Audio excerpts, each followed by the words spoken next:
Ladies and gentlemen, welcome to day 29 of the 30-day Technique Tune-Up Challenge. Great to see you.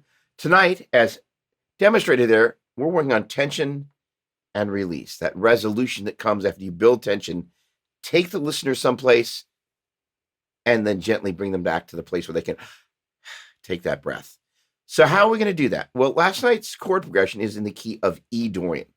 And what we're going to do is we're going to kind of use the intersection of the D major 3-note string fingering, whose notes are D, E, F sharp, G, A, B, C sharp, D, E, F sharp, G, A, B, C sharp, D, E, F sharp, and G. Most notably, the G and the A, the B and the D, and the E and the G on the top 3 strings.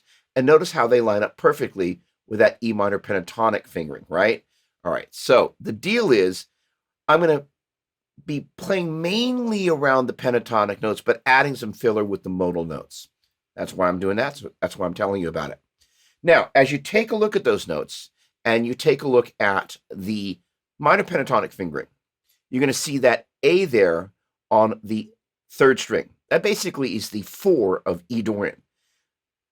The target tones that we want to resolve to are the E, G, and B. That is the 1, flat 3, and 5 of the E Dorian mode. So we're going to start off at the 4 and resolve from A to E, the 1. Then we're going to go back to the 4. I'm going to resolve to G, the flat 3. Go back to the 4 and resolve at B, the 5. Then we're going to go up to the flat 7 and resolve to the 1. Up to the flat 7, resolve to the flat 3, the flat 7, and resolve to the 5. The reason I'm kind of doing that is I want you to hear kind of how the 4 has a slightly different tension in the key than the flat 7 does.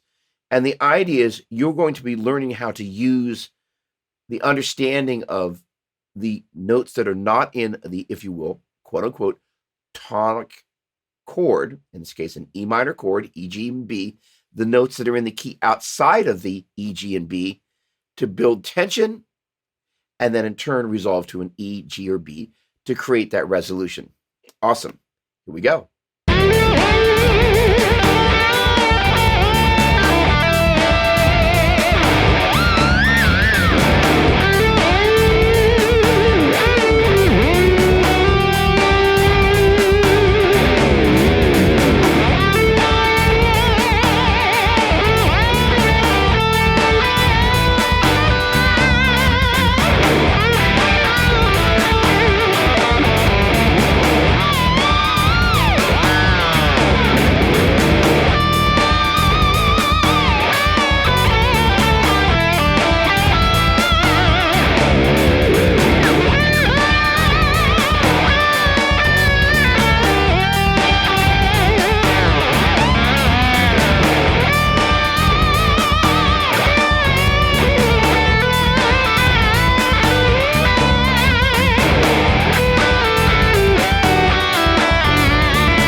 The broken string was a sign that for tonight, I'd obviously played enough notes. So here's the deal. All those notes are in the key of E Dorian, but some work better than others. And the reason being is the notes of the tonic chord, that is to say, the triad that you're going to play over the tonal center, in this case, E. In this case, the notes are E, G, and B. Those are going to be the sweet notes you want to target. Now, this particular chord progression is nuanced in that it's kind of a bass note driven chord progression. That is to say, we never have a moment where we go to a G chord and hang out there, or an A chord and hang out there.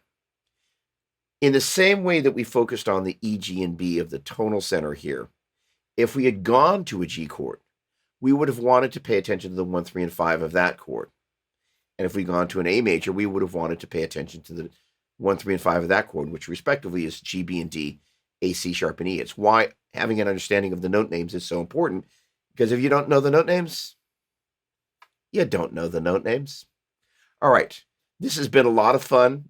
You can still download that backing track. If you're on Facebook, it's there. If you're on YouTube, it's there. And if you're on Instagram, it's in my profile. Awesome. I look forward to seeing you tomorrow. Cheers.